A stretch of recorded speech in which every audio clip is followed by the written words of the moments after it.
সারা বিশ্বের আমার প্রাণপ্রিয় বাংলা ভাষাভাষী দর্শক বন্ধুরা,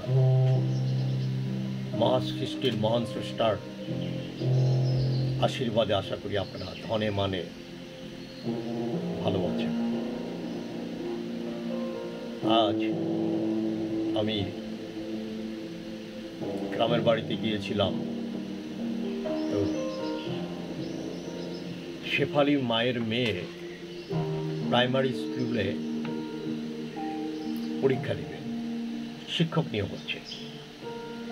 তো এখন তো বর্তমানে প্রশ্নপত্র অনেক কঠিন। আমাকে বলল, মামা আপনি তো মোটামুটি অনেক কিছু সম্পর্কে জানেন, আপনি আমাকে কষ্ট করে একটু বিশ্ব রাজনীতি প্রেক্ষাপট সম্পর্কে ধারণা দিবেন। আমি বললাম, বাজান আইলাম বেড়াইতে, তোর মাই করি, মাই গেছে আরে আপনি আইবেন দেখা রাওয়া আনতে গেছে। রাওয়া বলতে বড় বড়, আর গরু একটা আছে, ওইটা দুধ বেচতে গেছে। আমি বললাম, গরুর দুধ বেচতে গেছে? গরুর দুধ বেচার দরকার নেই। বলে না, দুইটা গরুর দুধ আছে, গরু আছে, দুধ দেয় ভালো, ওইটা বেচিয়া মোটামুটি আমাদের সংসার ভালোই চলে। আমি বললাম, রাজনীতি সম্বন্ধে ধারণা দিব, দেখ জিনিসটা এমনি বেশি ভালো না, রাজনীতির মধ্যে না পেছানোই বলার। এখন দিনকাল খুব খারাপ পড়ছে, কি কইতে কি কয়ে আবার আনাবারের মধ্যে যাই বইয়া থেকে আল্লাহ বিল্লাহ করতে হয়, কোনো গ্রান্টি নেই। আপনার মামা বলেন, আপনি একটু বললে সহজে বুঝাই দেন। আমার এই সমাজতন্ত্র, গণতন্ত্র, রাজতন্ত্র এটি বুঝি না। তত্ত্ব দুটা গরু আছে না? আচ্ছা, গরু দিয়ে একটা উদাহরণ দিই। পৃথিবীতে আসলে রাজনীতি জিনিসটা কি, এটা শোনা যায়। রাজনীতি হচ্ছে রাজার নীতি, বাট ইংলিশ এটা হচ্ছে পলিটিক্স।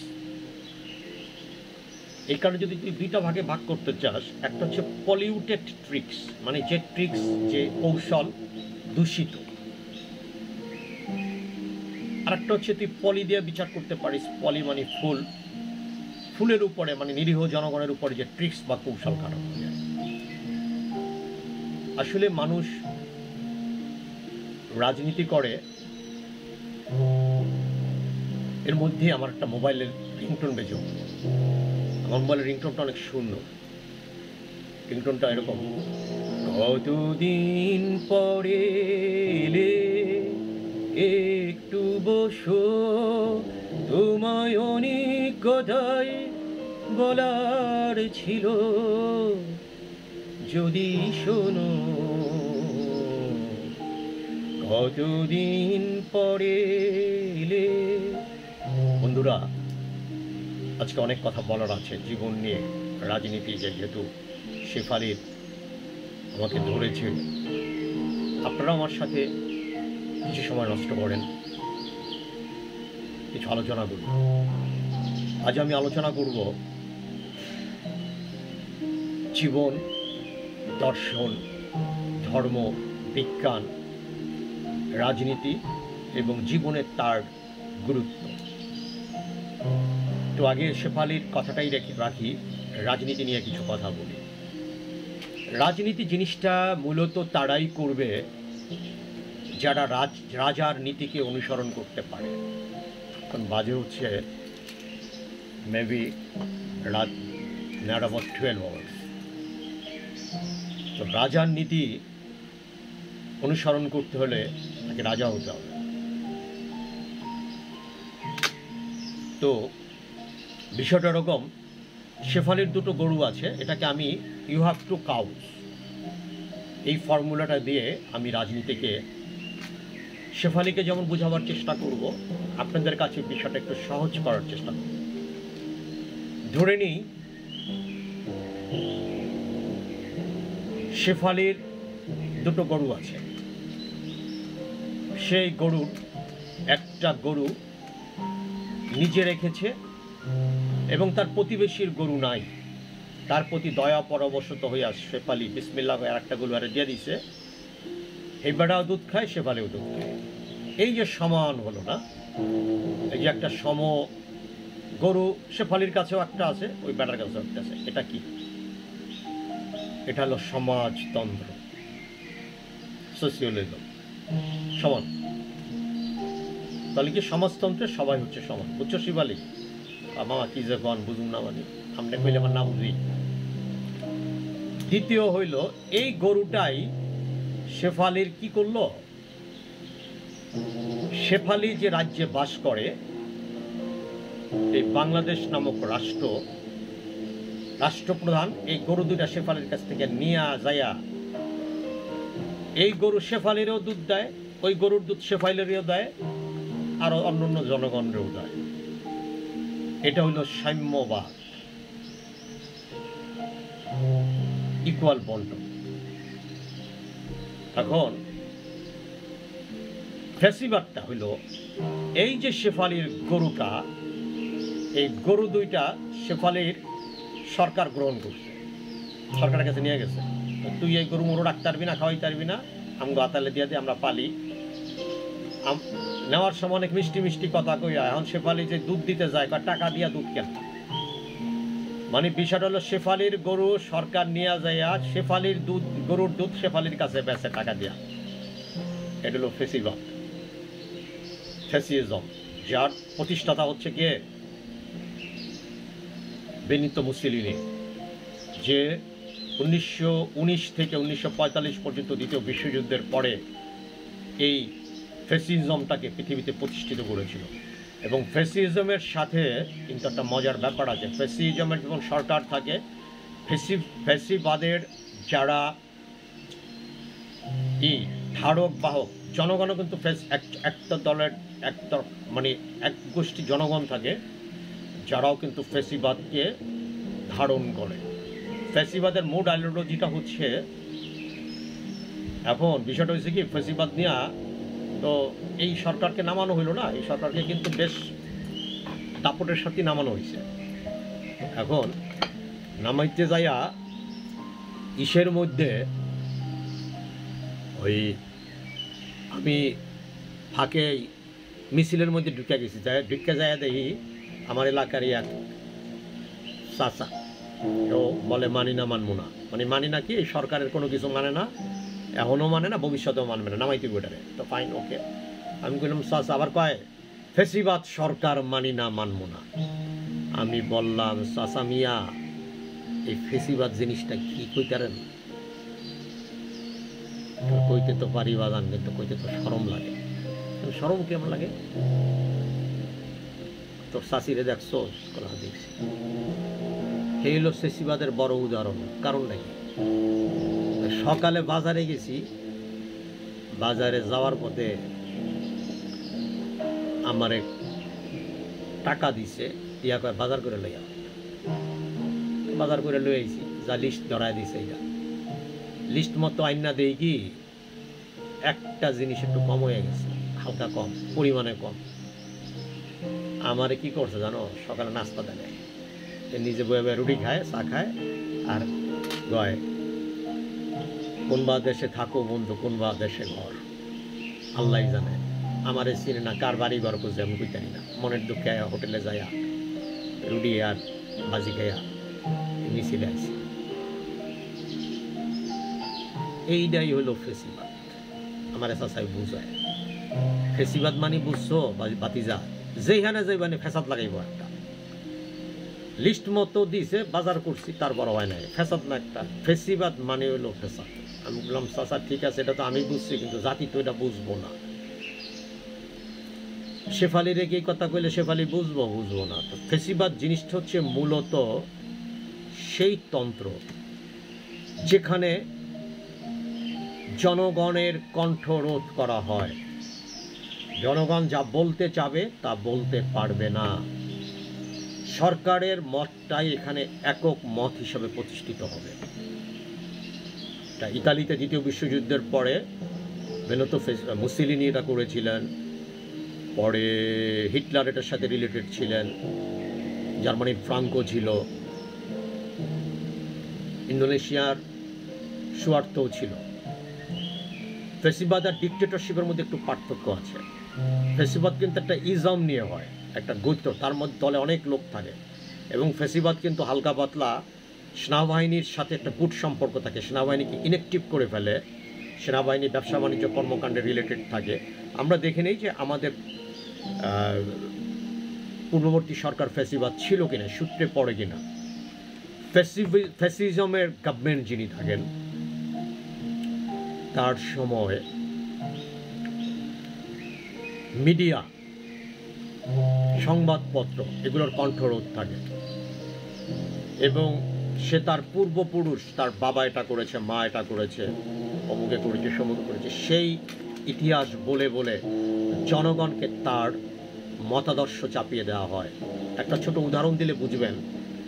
মনে করেন এক প্রজার কাছে রাজা এসে বলল বা সরকার এসে বলল, তোমার হাতটা রাষ্ট্রের কাজে লাগবে, তুমি কেটে দাও। ফ্যাসিজমে হচ্ছে যারা ফ্যাসিজমে বিশ্বাসী, রিলেভেন্ট, সেই জনতা, সেই নাগরিক তার হাত সরকারকে কেটে দিবে। সে এতটাই সরকারের প্রতি অন্ধবিশ্বাস থাকবে, সে বুঝতে চাবে না যে আমার হাতটা কেটে দিলে রাষ্ট্রের উপকার না হোক, আমি তো ক্ষতিগ্রস্ত হব। ফ্যাসিজম হচ্ছে মূলত পুঁজিবাদ এবং সাম্যবাদের মাঝামাঝি একটা পোষণ। এটা মূলত শোষণেরই একটা পথ, যেখানে আমলা, কামলা, সেনাবাহিনী এরা জড়িত থাকে। ফ্যাসিবাদে প্রচণ্ড শোষণ থাকে, রাষ্ট্রীয় ক্ষমতার অপব্যবহার করা হয়, যেটা দ্বিতীয় বিশ্বযুদ্ধের সময় আমরা দেখেছি। প্রথম বিশ্বযুদ্ধের পরে এটা দ্বিতীয় বিশ্বযুদ্ধেরও অনেক জায়গাতেই ছিল। তো ফ্যাসিবাদ হলো কি, ওই যে গরুটা, তোমার গরু বাজান, আমি নিয়ে গেছি আর আমার থেকে দুধ কিনা খাইতে হয়। উদাহরণ বুঝছেন? Two cows example. আর নাৎসিবাদ হচ্ছে জার্মানের, হিটলারের নাৎসিবাদটা হচ্ছে, তোমার গরু তোমার থেকে কিনা নেওয়া যাবে, কিনবো না, এমনি ধরে নিয়ে যাবো, নিয়ে তোমার জানানোর সময় মেরে থুয়ে দিব। এটা হচ্ছে হিটলারের নাৎসিবাদ। এখন ফ্রেঞ্চবাদটা হইল কি, রাজনীতির ফ্রেঞ্চবাদ, ফরাসি। আপনার দুইটা গরু আছে, গরু দুইটাই আপনার হয় না। দেখবেন ফ্রান্সে প্রায় কিন্তু রাস্তাঘাটে যে কোনো আন্দোলন নেমে যায়। ফরাসি বিপ্লব তো জানেনি, প্রায় 8-9 বছর চলেছিল, 1889 থেকে মনে হয় 99 পর্যন্ত। ফরাসি বিপ্লব মারাত্মক মারাত্মক, এটা নিয়ে একদিন একটা গল্প বলবো আপনাদেরকে। তো হয়েছে, ফরাসিবাদ হচ্ছে ফ্রেঞ্চবাদ। আপনার দুইটা গরু আছে, বাট আপনার গরু লাগবে আর একটা। আপনি কি করলেন, এই 2 গরু লইয়া নাইমা গেলেন বিসমিল্লাহ করে রাস্তায়, এখন মানি না মানবো না। তো ফরাসি পুলিশ টুলিশ আইসা আপনার তো দমাইতে পারে না, বুঝাইতেও পারে না, মাথা তো আয়, হাত পাও চেপা দেয়। যখন আপনি বেশি বেতাল শুরু করছেন, আপনার কাদানি গ্যাস মেরে দিছে। তারপর আপনি ছলে বলে কৌশলে সরকারকে সিবায় ফেলাইয়া আপনি আর একগুলো বাটে ফেলাই লয়ে লিখছেন। এটা হচ্ছে ফরাসিবাদ। আফ্রিকান তন্ত্র, আফ্রিকান রাজনীতি, ব্ল্যাক আইডিওলজি। আপনার 2টা গরু আছে, আপনি 2টা গরু কি করছেন জানেন? বিসমিল্লাহ কয়ে কাটটা জব দিয়া খাইয়া, সবাই খাইয়া দাইয়া ঘুমায় রয়েছেন। কয়দিন গরুর মাংস খাইতে পারবেন? গরুর মাংস তো শেষ হয়ে গেছে। কিছু শুটকি দিয়েছেন, কিছু ফ্রিজে রাখছেন। যখন গরুর মাংস শেষ হয়ে গেছে, এখন আপনার পাইবেন কই? আপনার আশা আছে যে বিদেশি দাতা সংস্থা এই সামনে গরু দিব, দাতা সংস্থা আর গরু লয়ে আহে না। চুপ করে আপনি বয়ে রয়েছেন, জিকির আজগার করতেছেন, মসজিদে যাইতেছেন, গির্জায় যাইতেছেন, আল্লাহ বিল্লাহ করতেছেন, গরু তো আর পান না। কারণ আগের যে 2টা ছিল খাই লিছেন, দাতা সংস্থার, ওই 2টা গরু আগের দাতা সংস্থার ছিল, ওরা জানিয়ে লাগছে যে আপনি গরু খাই লিছেন। এই তারপরে কি হয়েছে, গরু তো আর পান না, ওরা না খাই মরে গেছেন কয়দিন পর। এটা হচ্ছে আফ্রিকান ব্ল্যাক ইকোনমি বা রাজনৈতিক দর্শন। চাইনিজ রাজনৈতিক দর্শন হচ্ছে, আপনার 2টা গরু আছে, আপনি 2টা গরু সুন্দর মতো পাইল্লা টাইল্লা দুধ দিয়া বিরাট ব্যবসা বাণিজ্য করছেন, বেচা বহু টাকা পেয়ে গেছেন। এখন এই টাকা দিয়া কি করছেন? এখন তো আপনার লোভ বেড়ে গেছে না টাকা ভাইয়া। আপনি এই দুধের টাকা দিয়া প্লাস্টিকের মেলামাইনের দুধ বানায়া সারা বিশ্বে মার্কেট কইরা তো কোটি কোটি ডলারের মালিক। ইয়াং না পিয়াং বলে চাইনিজ ডলারের মালিক আপনার আর পাইকে। এটা হচ্ছে চাইনিজ রাজনীতি বা চাইনিজ অর্থনীতি। চাইনিজে কিন্তু ডেমোক্রেটিক রিপাবলিক, পিপলস রিপাবলিক না। চায়নার রাজনীতিটা হচ্ছে সেটা হচ্ছে ওদের যে পলিট ব্রু আছে, ওদের যে ইলেকট্রাল কলেজ পলিট ব্রু আছে, ওখানে জনগণের প্রতিনিধি থাকে, প্রতিনিধি যারা রাজনীতি করে।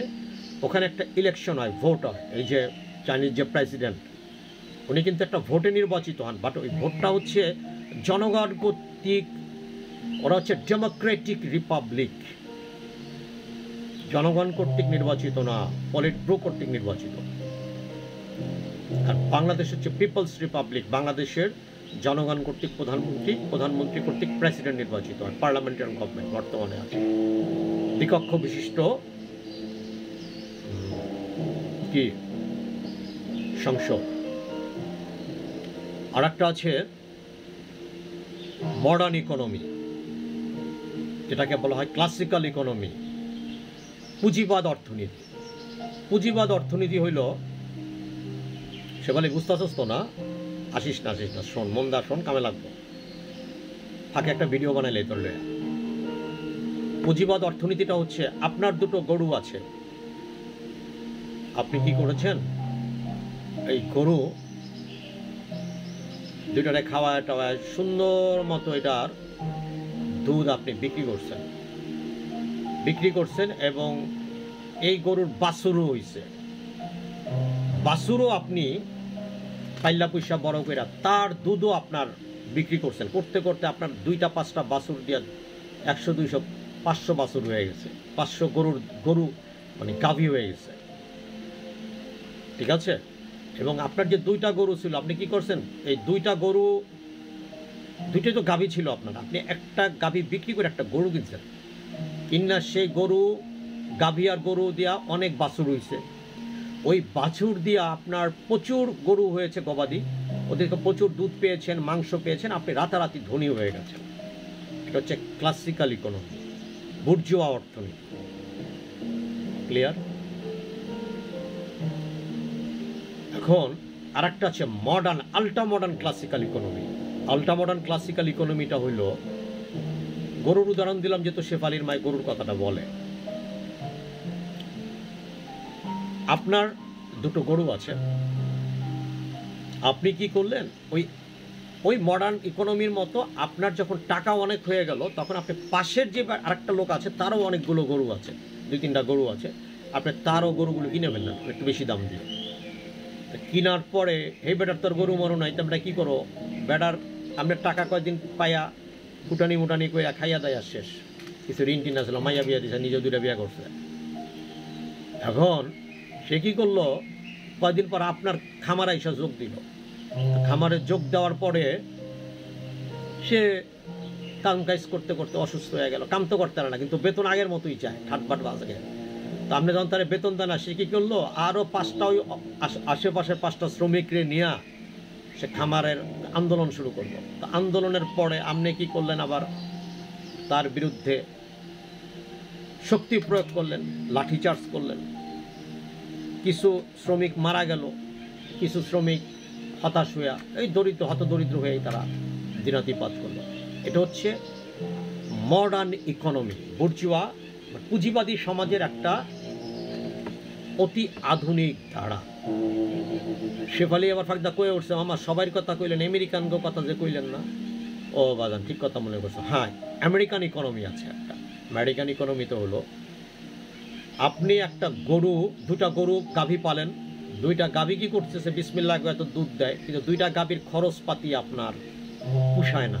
তা আপনি চিন্তা করেন, একটা গাভী বেচে দিই, যা করার কথা যেই কথা এই কাজ, গাভী দিচ্ছেন বেচছে, এটারে তাই বেটার বেচছি। আর চিন্তা করছেন, আমি যদি এই গাভীটার একটু খাওয়ান বেশি দিই, তো এটা তো দুধ বেশি দিব। তো এইটা যতই আপনি খাওয়ান, এইটা তো আর দুধ, এটা তো টাইম এক্সপায়ার হয়ে গেছে, সিম কার্ডের ভ্যালিডিটি শেষ। বরঞ্চ যত বেশি খাওয়ান অত অসুস্থ হয়, পেট খারাপ হয়, দুধ কমতে থাকে। আপনার প্রেশারে পইরাই গাভীরে আপনি তো একদম মানে যাইতা মাইতা গাভীর একটু পুরা সাদেক আগ্রহ বানা দিয়েছেন। গাবি আপনার লোড লইতে না পড়া বিসমিল্লাহ একদিন শুক্রবার সকালে গেছে মইরা। আপনার তো হ্যাঁ হ্যাঁ কি অবস্থা, আপনার তো আমও গেছে সালাও গেছে, বুঝছে না? এটা হলো আমেরিকান ইকোনমি। আমেরিকান ইকোনমি দেখছেন, আমও গেছে সালাও গেছে, আফগানিস্তানের গেছে। আমেরিকান ইকোনমির আম সালা গেছে, কিন্তু ওই যে আফগানিস্তানে যায় আম সালা হয়েছে না, কিচ্ছু নাই, অনেক কিছু পাইতে গেছিল। তারপরে আফ্রিকান ইকোনমি দেখছেন, দান সক্কাদের উপরে চলে, আমি যদি উদাহরণ দিলাম। চাইনিজ ইকোনমি দেখছেন যে আপনার ডিমও খাওয়ায় প্লাস্টিক, মেলামাইনের দুধ প্লাস্টিক, চাউল প্লাস্টিক, পাইছেন? ফ্রান্সের ইকোনমি দেখেন, 2 দিন পর পরে অনেক কাদানি গ্যাস ট্রেনের মধ্যে চাক্কু মেরা দেয়, এটা করে এটা করে। দাবি উঠলে কোনো কথা না, এটা পালন করতে হবে।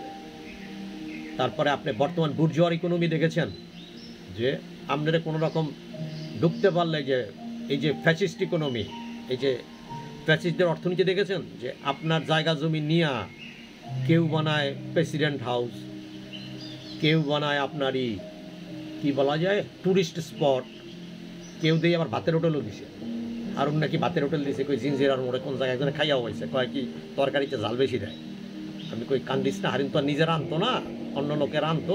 এখন তো কপাল খারাপ, টাকা পয়সা নাই, যেটি কামাইছিল এটি গেছে, কারণ নিজের রান্ধন লাগে, তো এই জন্য জালটা একটু বেশি, আস্তে আস্তে ঠিক হয়ে যাবে। ঠিকানাটা হারুনের ভাতের হোটেলের কার্ডটা, ভিজিটিং কার্ডটা ছিল আমার কাছে, কোন জায়গায় জানি, নাম দিচ্ছে এসব কিছু খাই, প্রোপাইটার রিটায়ার্ড ডিআইজি হারুন। জনগণের কাছে ক্ষমা প্রার্থী, এক পাশে ক্ষমা চাইয়া, এক পাশে 2টা গরু একটা ছাগলের ছবি দিয়া হোটেলে দিচ্ছে। হোটেল মনে হয় চলবে ভালো, কোনো অভিজ্ঞতা আছে তো, বহুত দিন ভাত খাইছে, আপনারা খাইছেন হারুনের ভাতের হোটেলে? খাওয়ান কিন্তু মজা ভালো ছিল। তো এখন এই যে অর্থনীতির একটা সেগমেন্ট অফ অ্যাপিয়ারেন্স, একটা ভ্যারিয়েশন অফ অ্যাপিয়ারেন্স, এটা আমি গরুর উদাহরণ দিয়ে বুঝাইলাম না। আসলে রাজনীতির সাথে অর্থনীতির একটা সম্পৃক্ততা আছে, কিন্তু এই রাজনীতির এই রাস্তায় ওঠার জন্য অনেকে অনেক ব্যবস্থা করে। যেমন ফ্যাসিবাদের সাথে কিন্তু একটা জাতীয়তাবাদের সম্পর্ক আছে, এটা হচ্ছে কঠিন জাতীয়তাবাদ শক্তি, যেটা তারা হচ্ছে জাতিসত্তার সাথে সম্পৃক্ত কাজ করে। বাঙালি জাতীয়তাবাদ, যেমন বাংলাদেশে জাতীয়তাবাদী শক্তি হচ্ছে বিএনপি, কিন্তু বিএনপিকে আমরা ফ্যাসিবাদ বলতে পারি না, কারণ তার নামের আগে ট্যাগটা লাগে নাই। কিন্তু বিএনপি একটা জাতীয়তাবাদ শক্তি। জাতীয়তাবাদ শক্তিটা হচ্ছে মূলত তারা জাতিসত্তার, জাতির আইডেন্টিটি, জাতির ভূখণ্ড, জাতির কৃষ্টি কালচার, কোনো কিছুর সাথে কোনো কিছুকে আপোষ করে না। কিন্তু ফ্যাসিবাদের জাতীয়তাবাদটা হচ্ছে উগ্র জাতীয়তাবাদ, আনকম্প্রোমাইজড, যেটার দর্শন ছিল হ্যাগেলের একটা অ্যানাটমি অফ ফ্যাসিজম একটা বই আছে। হ্যাগেল কিন্তু মার্ক্সবাদ, মানে মার্ক্সবাদের অ্যাগেনস্টে কিন্তু যে হ্যাগেল কিন্তু করেছিল, তো মার্ক্সবাদের ধাক্কা কিন্তু তখন টিকতে পারতো না, হ্যাগেল কিন্তু টিকতে পারতো না, ঠিক আছে?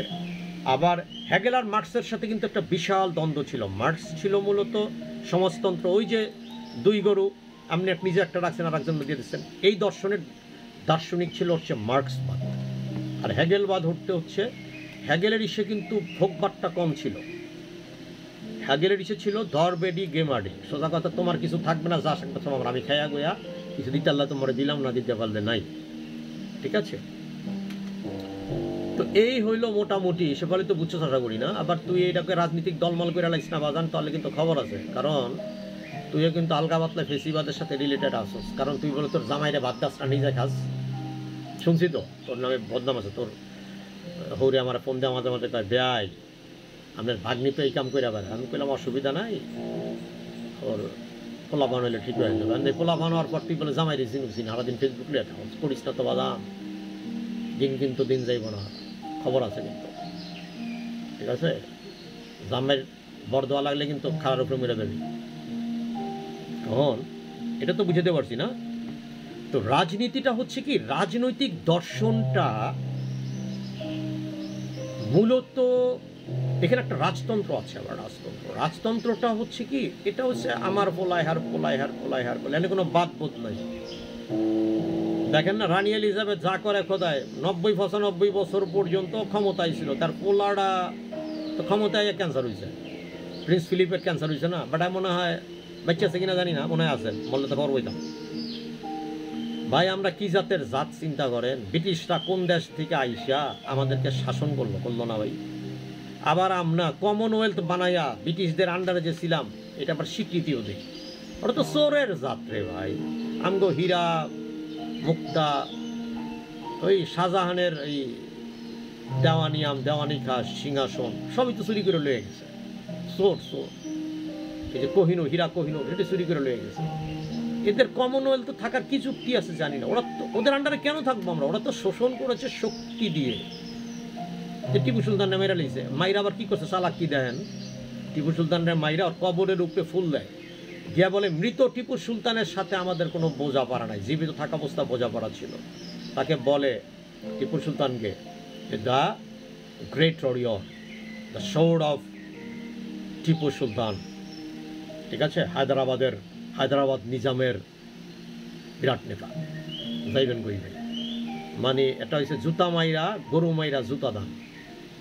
ব্রিটিশদের বশ্যতা আমি স্বীকার করি নাই, পেছান্যা জাতি, ফেসিবাদ, পেছ লাগায়। ব্রিটিশটা কিন্তু ফেসিবাদ। কারণ কি, ওরা আমাদের মধ্যে এই যে বিভক্তি দেখেন বর্তমানে, এই যে ভারত দেখেন, চিন্তা করেন বার্মার ওই অংশটা কিন্তু আমাদের থাকতো, এই যে আরাকানটা জিন্নারের সাথে জিন্নায় নেয় নাই, ভয় পাইছে জঙ্গল মঙ্গলের মধ্যে কেটা যায়, আবার ওই রাখাইনদের মাইর গুতা খাইবো আর ওই রাসেল বাইপারে মারবো, ওই ডরের ঠেলায় কিন্তু জিন্না কিন্তু সাহসী লোক না। দুর্ভাগ্যজনক নাকি শুনলাম কয়েকদিন আগে বাংলাদেশে নাকি জিন্নার জন্মদিন পালন হয়। ভাই কেটা করছেন ভাই, একটু হাত তুললেন তো, আমার একটু কমেন্ট দিয়েন। জিন্নার জন্মদিন বাংলাদেশে পালন করেন, কারণটা কি ভাই? সমস্যাটা কই? হ্যাঁ, বাংলাদেশে জিন্নার জন্মদিন কিছু কইছেন ভাই, আর কইরেন না। যা করছেন তবা পড়েন, তবা নসুয়া পড়েন, নসুয়া কবিরা গুণ হইব। কবর শুরু হলে কিন্তু শেষ হইব না। বঙ্গবন্ধুর মাথার উপরে মুইত্যা দেন আর জিন্নার জন্মদিন পালন করেন, ভালোই তো কাহিনী শুরু করছেন। অত ভাই কি যে বুঝাইবেন আল্লাহ বুঝলেন না, করেন না, প্রকৃতি ক্ষমা করবো না। কিন্তু বঙ্গবন্ধুর আওয়ামী লীগ এক না, আগেরই বুঝান। আবার জিয়াউর রহমান আর বিএনপি এক না। জিয়াউর রহমান কি খাম্বা লাগাইছে, খাম্বা কি করছে? বঙ্গবন্ধু কি খাতা কম্বল শুরু করছে? করে নাই। প্রায় বাকশাল পড়ছিল কি লেগে জানেন? ওই ফেসিবাদের কোরআন পত্তন করছে। বুঝলেন, একটা মানুষ তো পতন হয় তার কোন একটা উসিলায়, মানে পতন করেছে বাকশালে, কথা বুঝছেন? বাকশাল করতে যায় আর গার শালি শেষ হয়ে গেছে, চলে হয়ে গেছে। এখন রাজতন্ত্রটা হচ্ছে একটা ক্ষমতার অপব্যবহার, ডিকটেটরশিপ। রাজতন্ত্রটা হচ্ছে ডিকটেটরশিপ। একমাত্র ডিকটেটর তিনি হতে পারেন, তিনি হচ্ছেন আল্লাহ সুবহানাহু ওয়া তাআলা, আল্লাহ হাজির নাজির।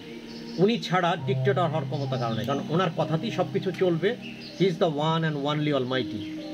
ঠিক আছে, এই যে একটা হিন্দি কথা আছে না, কোই কশমে কশমে कोई कशी थी, कोई कश्मे कश्मे कोई कशी। ঠিক আছে, হিন্দির এই কথার অর্থ বাংলাতে অনেকাংশে সত্যি হয়। তো এখন রাজনীতির সাথে মানুষের দর্শনের একটা সম্পৃক্ততা আছে। মানব জীবনে প্রথম আসছে দর্শন, ফিলসফি, দেন আসছে ধর্ম, দেন রাজনীতি। এই তিনটা, এখন বর্তমানে যে দলের মাঝে দর্শন থাকবে, ধর্ম থাকবে এবং মানুষের সাথে রিলেভেন্ট পলিটিক্স চিন্তা থাকবে, সেই রাজনৈতিক দলই টিকে থাকবে। এখন আপনি ধর্ম জিনিসটা হয়েছে কি, মানুষের কোনো ধর্ম নাই, বা পৃথিবীর প্রতিটা প্রাণী কিন্তু একটা জন্মগত একটা বেসিক ধর্ম নিয়ে জন্মগ্রহণ করে, বাট মানুষের কিন্তু সেই অর্থে কোনো ধর্ম নাই।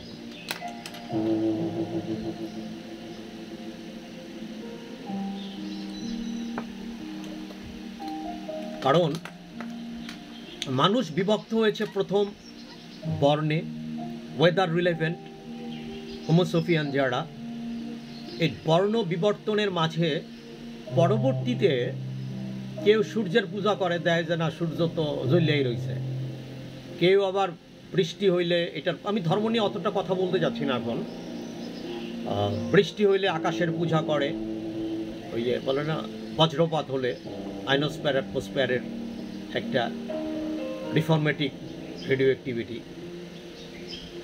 কেউ আবার সাগরের পূজা করে। ধর্ম হয়েছে কি, যে যাকে বিশ্বাস করে।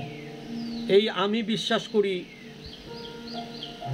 এক্সকে, অমুকে বিশ্বাস করে ওয়াইকে। এই যে একটা বিশ্বাসের একটা রিফরমেশন, একটা imbalanced of faith, imbalanced of depend. এক একজন এক একটার প্রতি তার বিশ্বাস আস্থা। কারো কাছে কিশোর কুমার ভালো, তো কাছের কাছে রফি। কেউ কয় কুমার শানু তো কোনো শিল্পী না। একটা এবার কয় যে কি কুইলি বাজান, কুমার শানুর গান শুনতে শুনতে তো আমার আগের বছরই লেগে গেছে কুমার শানুর লগে। এইগুলো কাহিনী। তাই ধর্ম জিনিসটা হচ্ছে যার যারটা তার তার। এখন আমার ধর্ম আর একটা ধর্মকে বলে ওই ধর্ম ঠিক না, আমার ধর্ম আছে স্বর্গ নরক। আবার অমুকের ধর্ম বলে তার ধর্মে আছে ভেস্তত যোগ, আর একটা ধর্মে আছে বলে আমার ধর্মে কিছুই নাই, আমার ধর্ম হচ্ছে যা পাবি সব নিজে খাবি আর কিছু রাইখা দিবি। একটা খালি তসবি পরে। আমি বলি পরশ কি তসবিতে, কইলে তো জোরে কম যাইব না, আস্তে আস্তে আপনারা কই যে তো মেম্বার হয়েছি তো নতুন গাড়ি বাড়ি ইচ্ছা করতেছি যে আল্লাহ এইবার ঠগামু ছাড়া ঠকবো না। ঠগামু ছাড়া ঠকবো না মানে কি, কইলে আগের দুইবার তো নমিনেশন লইয়া দুইটা বড় পাই নাই, এবার কেমনে কেমনে রাইতের আন্দারে মেম্বার হয়ে গেছি। এইবার আল্লাহর কাছে কইছে আল্লাহ এইবার যা করে খোদায় গম সব বেচা দিয়া খালি ওই জমা দিয়া দিব, দেন না ওই যে পানি উন্নয়ন অধিদপ্তর, ওরা পানির নিচে যে কি ফালায় আল্লাহ ছাড়া কেউ কইতে পারবো না। 200 বস্তা ফালানোর কথাকে 2 বস্তা ফালাইয়া বাকি বস্তাটি জমা দিয়া। এই ডিপার্টমেন্টের সবচেয়ে বেশি দুর্নীতি ভাই। না হইলে বন্যা অনের লগে সুন্দর মতো পানি এক ধাক্কা এক জোয়ারি বাদ ভাঙ্গা যায়। কি যে ভাই হ্যাঁ একটা বোর্ড বসেছে আগামী বন্যার আগে ইনশাল্লাহ আমরা একটা বাদ করে দেব। আগামী বন্যা আসার সময় বলে কি জানেন ভাই, এটা তো আগের ইঞ্জিনিয়ার করেছিলেন, আমি শুনেছি ফাইলটা দেখছি, কি করা যায় দেখছি। আমরা তদন্ত কমিটি করলাম, 10 সদস্যের তদন্ত কমিটি।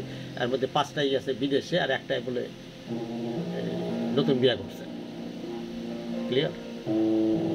তো এখন এগুলি কিন্তু সবই এদের কারো না কারো ধর্ম আছে। এদের বেশিরভাগ লোকেরই দেখবে ধর্মের একটা সাইনবোর্ড নিয়ে সুন্দর মতো বৈশা রয়েছে, কোনো না কোনো একটা ধর্মের সাইনবোর্ড। একটা কথা মনে করবেন, যেই ব্যক্তি বলবে honesty is the best policy, মনে করবেন ও সুন্দর মতো এই পলিসি অ্যাপ্লাই করে আপনার বউলে ভাগবো লগে কিছু পয়সা পাতি লইয়া। Honesty is the best policy to prove a dishonest man as a honest man. It's a one sort of dialogue to prove himself as an honest man.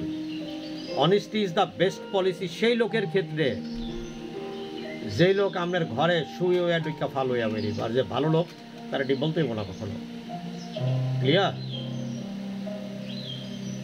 পৃথিবীর প্রতিটা জিনিসের ধর্ম আছে, জন্মের পরে তার ধর্ম নিরূপিত হয়ে যায়। বাকরে আপনি চাইলেও ঘাস খাওয়াইতে পারবেন না, গরুরে মাংস খাওয়াইতে পারবেন না, আগুনের নিচের দিকে নামাইতে পারবেন না, পানির উপরে উঠে যাবেন না, পানি কিন্তু নিচে প্রবাহ।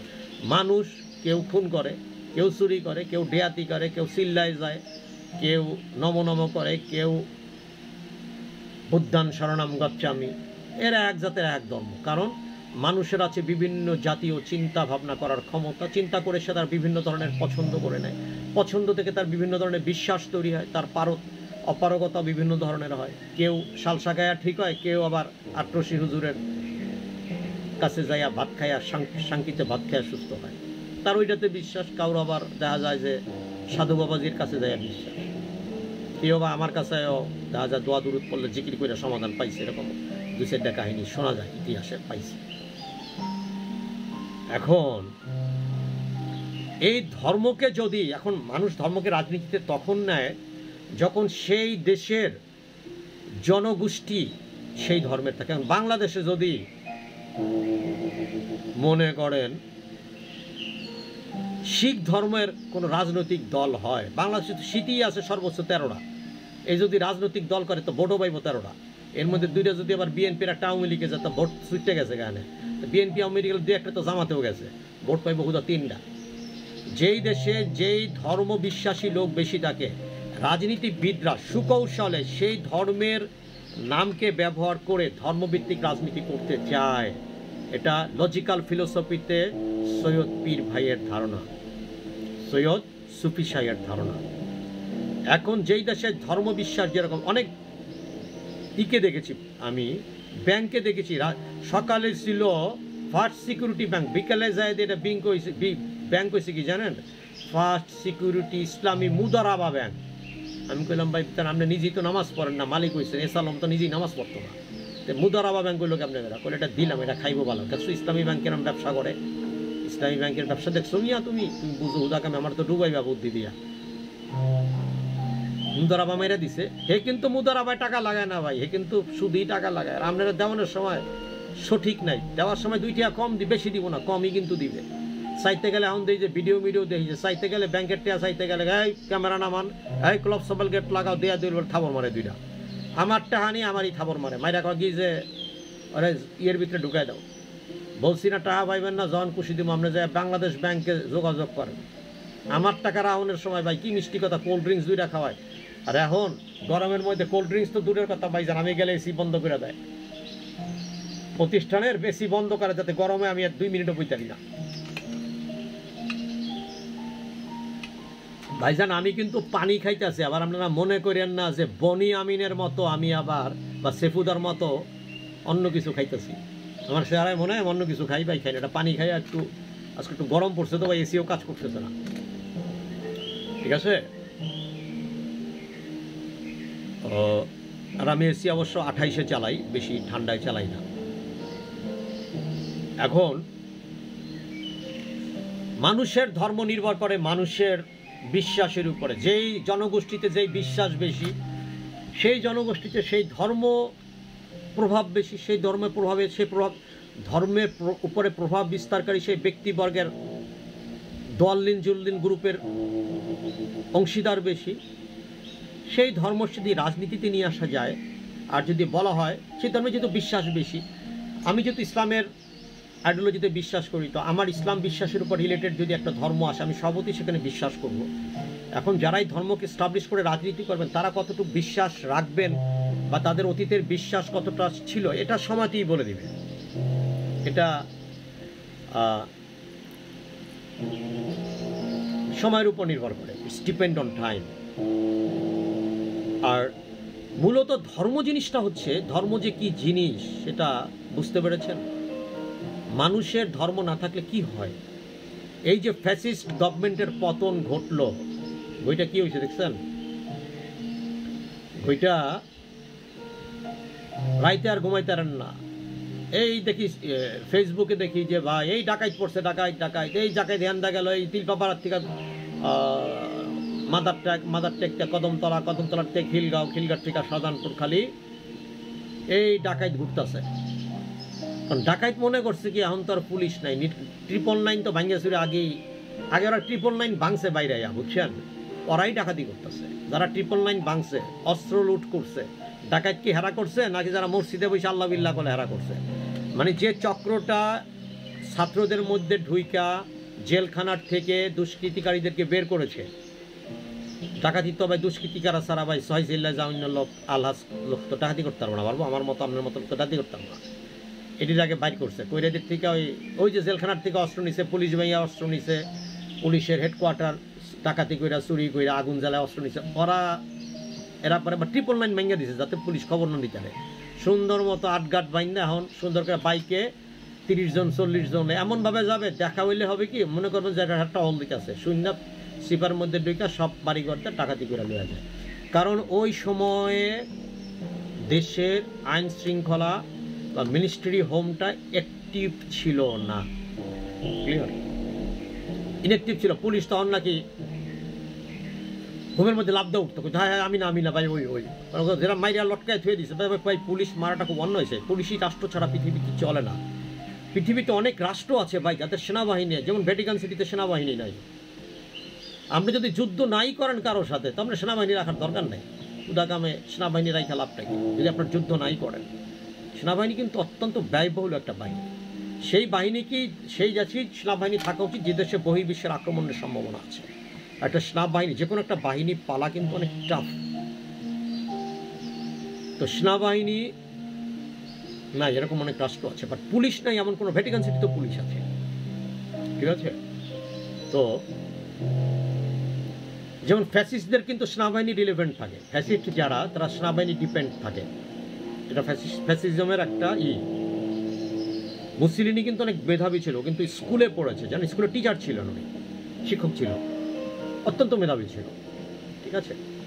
পরবর্তীতে সেইখানকার সরকারকে গঠন সরিয়ে সেই ফ্যাসিজম তৈরি করলো, ও তৈরি করলো ফ্যাসিজম, আর হিটলার তৈরি করলো নাৎসিজম। ওই যে সস্টিক দেখেছেন এরকম স্টার মতো, এই হয়েছে মূল। তো ওই সময় ডাকাতিটা হচ্ছে কারণ ওদের ধর্ম ছিল, ওদেরকে আটকে রাখার, ডাকাতির থেকে আটকে রাখার যে ধর্মটা ছিল মিনিস্ট্রি অফ হোম, পুলিশ, সেটা ছিল না বলে ওরা ওদের ধর্মচ্যুত হয়েছে। ঠিক সিমিলার ওয়েতে মানব জাতির মধ্যে যদি ধর্ম না থাকে তাহলে মানব জাতি অন্যায়, অপকর্ম, হত্যা, রাহাজানি এগুলি সব করবে। এই জন্য ধর্ম এসে কি করেছে, ওই দুষ্কৃতিকারী লোকরা যেমন পুলিশের ভয় ডাকাতির থেকে নিজেকে, আইন শৃঙ্খলা রক্ষার থেকে, ভঙ্গের থেকে নিজেকে সেভ করে, আর যারা মানসিকভাবে যারা অন্যায়ের সাথে সম্পৃক্ত, তারা যখন ধর্ম রিলেভেন্ট হয় তখন তারা চিন্তা করে যে আমি যদি এটা করি তাহলে আমার ধর্মে এটাকে দোজক হবে, ব্যস্ত হবে, কবিরা গুনাহ হবে, কবর আযাব হবে, আমি ধর্মের থেকে চলে যাব। ওই চিন্তা করে তারা চাইলেও ওই অপকর্মটা করতে পারে না। এরকম বিভিন্ন ধর্মের বিভিন্ন আছে, ঠিক আছে। এটা ধর্ম একটা মানুষের সহজাত খারাপ প্রবৃত্তিগুলি, যে তাদের যে একটা পঞ্চ ইন্দ্রিয় থাকে, ষড়রিপু থাকে, এটাকে পুলিশ কিন্তু ষড়রিপু থামাইতে সাহায্য করে না। ষড়রিপু দ্বারা সংগঠিত দুষ্কর্মগুলো করার পরে পুলিশ করে কি দইরা পাশার মধ্যে বাইরে। এখন তো এই বাড়ির ভাগ সেনাবাহিনীও করতেছে, সেনাবাহিনীর কাছে কিন্তু ম্যাজিস্ট্রেসি ক্ষমতা আসছে। আপনারা এখন বুঝা শুনে সেনাবাহিনীর লাগে আবার ওই কইতে যায় না যে আমার কপালে কি এটা লেখা আছে, এক মাইয়া কইছিল না, এই থানায় কেন সেনাবাহিনী, বেরো বেরো, আমার কপালে কি এটা লেখা আছে। একটা ক্যাপ্টেনের সাথে একটা আমাদের এক শ্রদ্ধেয় কি বলা যায় বিদ্রোহী বোন, তার স্মৃতির কথা শুনছিলাম, দেখছিলেন। এখন ওই রকম পাঠ করতে গেলে সেনাবাহিনী কিন্তু ধৈরা বিসমিল্লাহকে খাঁচার মধ্যে ঢুকায় একদম সুন্দরবন চালান দিয়ে দিব, 13 বছর পড়াইতে পারবেন বোর কাছে। এখন কিন্তু বুঝছে সেনাবাহিনীর লাগে আতা খাঁচাইতে দেন না, সাবধান। এখন আপনার কুকর্ম, মানুষের কুকর্ম, কুপ্রবৃত্তিকে নিষ্ক্রিয় করার জন্য প্রয়োজন ধর্ম, আর কুকর্মেরকে নিষ্ক্রিয় করার জন্য দরকার হচ্ছে পুলিশ। ওই ধর্মটাও কিন্তু ministry of home from the almighty Allah, home ministry. আর আপনার পুলিশটা তো হচ্ছে অন্য একটা সেক্টর, বুঝতে পেরেছেন। তাহলে মানুষের ধর্ম, আচ্ছা আমার একটা প্রশ্ন, স্রষ্টা যদি এক হয়, যদি এক না, স্রষ্টা তো ডেফিনেটলি এক, ওয়ান অ্যান্ড ওয়ানলি, তাহলে তো ধর্ম একটাই হওয়ার কথা, একটা হওয়ার কথা না? তাহলে এত ধর্ম কেন? সবাই কিন্তু ওই স্রষ্টাকেই মানে।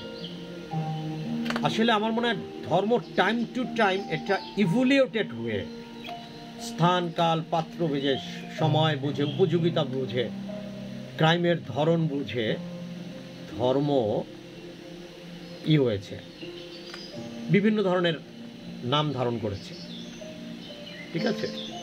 আর একটা ইম্পর্ট্যান্ট জিনিস হচ্ছে এখানে কিন্তু আর একটা ধর্ম আছে ইদানিংকালে সমাজে, নাস্তিক্যবাদের ধর্মটাকে আমি প্রথম প্রোটেস্ট করি। কারণটা কি জানেন? এই যে নাস্তিক মহামান্য যারা আছেন পৃথিবীতে, আমি তাদের দৃষ্টি আকর্ষণ করছি, তারা প্রথম নিজেদেরকে অনেক জ্ঞানী ভাবেন, তাদের যুক্তি অনেক সুন্দর, তাদের ধর্মটা টিকে আছে যুক্তির উপরে, তারা নিজেদেরকে অনেক জ্ঞানী ভাবেন, এবং তাদের মাশাআল্লাহ এমন ক্ষমতা, তারা এমন সুন্দর গালাগালি করেন না ভাই। সেফু তোমরা নাস্তিক আছিল, কয়েকদিন আগে দেখছিলাম কোরআন শরীফ সিরা ফেলছে, আল্লাহ কথারে বকা দেয়, আবার যায় নামাজ পড়ে, সবুজ টুপিও পরে। কত জাতের পাগল যে আছে ভাই, তুই পাগল তোর মনো পাগল, ভোলা মন তুই পাগল তোর মনো পাগল, পাগল সারা দুনিয়া, এসো দেখি পাগলের বাজার। সব পাগল, সব পাগল, আমিও তো পাগল ভাই একটা, আমি হলাম মূর্খ পাগল, বুঝতে পারছেন? I claim myself, I don't know nothing else. I am the lunatic and completely out of alphabetical sound.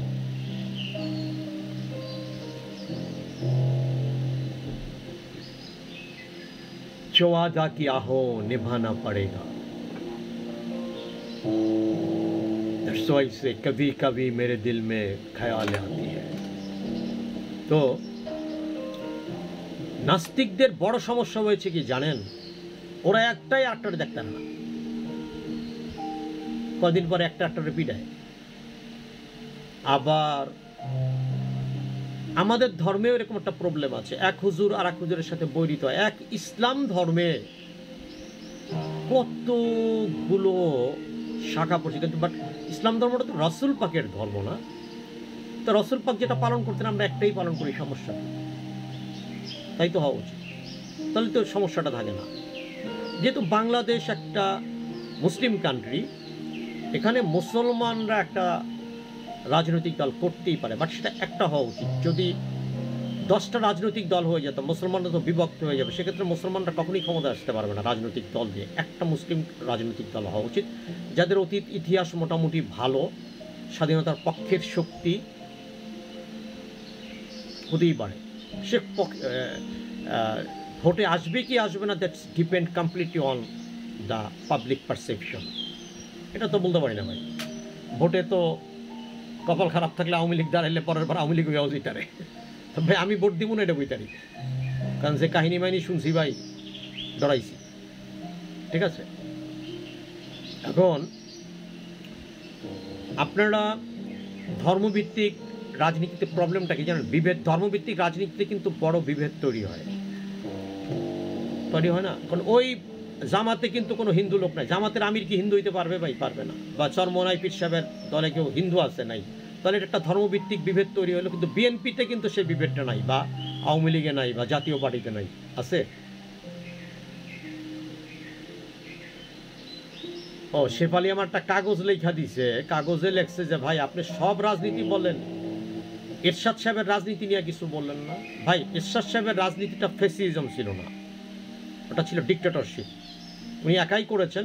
তবে এরশাদ সাহেব দেশটাকে যতদিন করেছেন, চেষ্টা করেছেন উনি দেশের কিছু উন্নয়ন করতে। ওনারও কিছু দোষ ত্রুটি ছিল, উনি কবি সাহিত্যিক মানুষ তো, একটু প্রেমিক টাইপের। সেফুদার শিষ্য না, সেফুদার গুরু মনে হয় এরশাদ সাহেব, সেফুদার গুরু আমার মনে হয়, সেফুদার গুরু এরশাদ সাহেব। তো সেফুদার তো ছিল বলা বলি করে, এরশাদ সাহেব মানে প্রেম, ওনার ভিতরে একটু রোমান্টিকতা ছিল, ওনার কবিতাও খুব ভালো ছিল। আমি এরশাদ সাহেবকে ভালোবাসতাম অনেস্টলি, কিন্তু ওনার বিদ্রোহ করেছি, ওনার ছাত্র রাজনীতির সময় ওনার বিরুদ্ধে আন্দোলন করেছিলাম। এরশাদ সাহেব যদি আরও কিছুদিন ক্ষমতায় থাকতেন, স্বৈরাচার সরাই পাইলামটা কি ভাই? স্বৈরাচার নিপাত গেল, পাইলাম কি? খুব কি কিছু পেয়েছি? পাই নাই, আসলে অনেস্টলি পাই নাই। ওই দেখেন আবার ওই যেইলো অনেকে তখন ইউটিউবে দেখি আগের সরকারই নাকি ভালো আসছিল, আগের সরকার বলে হাসিনাই নাকি ভালো ছিল অনেকে বলে, কারণ জিনিসের দাম তো কমে নাই ভাই। কমাইতে পারছেন? কমাইতে পারেন, আগে জিনিসের দাম কমান, পরে কথা বল। তখন আপনি জিনিসের দাম কমায় যদি 200 টাকার পেট্রোল যদি 2 টাকা কমান, তত লাভ হইল না বাবা। 40 টাকার পটল যদি 4 আনা কমান হইব না। ওটা হলো পাবলিকের সাথে একটা করা, ফরজারি করা, ফরজারি, আই ওয়াশ করা। It's not fair আনাফ।